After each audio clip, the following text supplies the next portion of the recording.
بسم الله الرحمن الرحيم. الحقيقة عايز أقول كلمتين بالنسبة للإعلام الأهلي، السوشيال ميديا الأهلي، لجان الأهلي.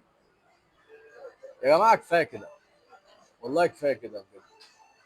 يعني طول الوقت بنبعد عن المشاكل الحقيقية للنادي وللأهلي ونتكلم في أي حاجة.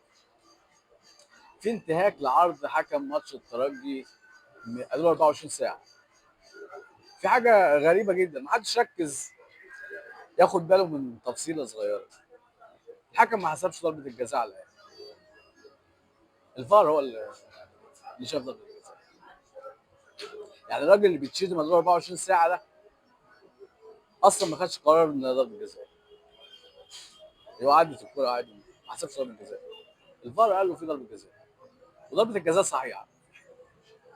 لكن احنا عايزين نحمي الاهلي. نحمي الاهلي ازاي؟ مش النادي بقى، مش الكيان، نحمي الناس اللي بتدير الاهلي. مين الناس اللي بتدير الاهلي؟ خطيب. خطيب. خطيب ما ينفعش يغلط، ما ينفعش يبقى جايب مدرب وحش. ما ينفعش يبقى في 3 مليون دولار مدفوعين غلط. ما ينفعش. ما ينفعش يبقى في صفقات غلط. ما ينفعش. خطيب ما ينفعش يغلط. اله. هو اله يعني. اداره الاهلي دي اله، الهه ما بتغلطش. ونشتم اي حد عشانه ونرمي بلا. انتوا ضميركم فين يعني يا جماعه؟ انتوا ضميركم حاطين فين؟ يعني ضمير في الصيانه ولا ايه؟ يعني ضمير فين؟ طب زيزو كان كويس امبارح. زيزو كان كويس.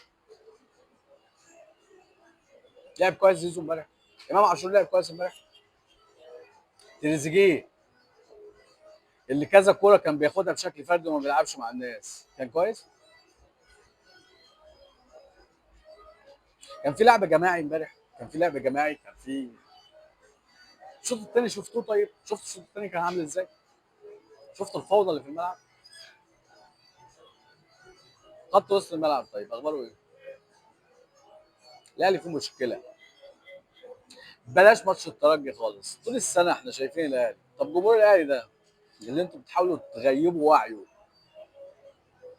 وتبغبغوا كلام تحس ان هو اجنده وكله بيقول نفس الكلام، حكم الحكم الحكم. طب وبعدين؟ طب هو اداء النادي الاهلي، اداء الاهلي طول الدوري طول السنه عاجب جمهوره عشان النهارده هترميها على الحكم؟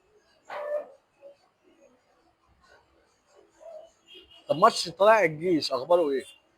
عدى وفات. كانت المشكله في الحكم. الفرقه كانت كويسه. مفيش اخطاء من الاداره. طب الخطيب ليه جاب ياسين منصور وسيد عبد الحفيظ وقال لهم اديروا انتوا الكوره شكلا، بس اي حاجه تعملوها ارجعوا لي؟ ليه؟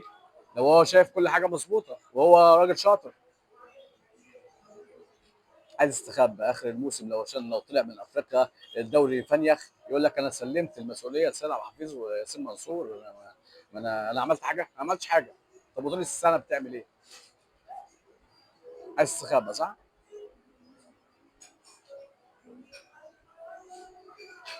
الاهلي محتاج يواجه مشاكله والمخطئ يتحاسب. اللخبطه اللي في اوضه اللبس لازم تتظبط، مش تتظبط بالزعيق. مش شخص قوي ان هو يزعق، لا لا لا، اللي غلط وجاب لعيبه باكتر من ثمنها، ضعف ثمنها، عشان يكيد فرق تانية وهو اصلا مش محتاجها، ويقعد اتنين تلاته على الدكه كانوا اصلا شايلين السنه اللي فاتت. اللي غلط وبيهدر مال عام، حد يقول له انت بتعمل ايه يا باشا؟ حد يقول له كفايه بقى؟ حد يقول له دي مش شركه وارثها بتعمل فيها اللي انت عايزه؟ حد يقول له احنا عايزين جوده وعايزين شغل بجد؟ مش يشتم الحكم بتاع الترجي.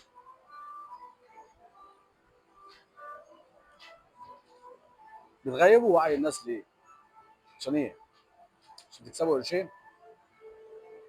طب زعلانين ليه من امام عاشور ان هو عاوز فلوس زي زيزو؟ ما هو برضه عايز قرشين وده حقه. على الاقل ده صاحب حق فعلا. انتوا عشان تكسبوا قرشين بتشتموا اي حد.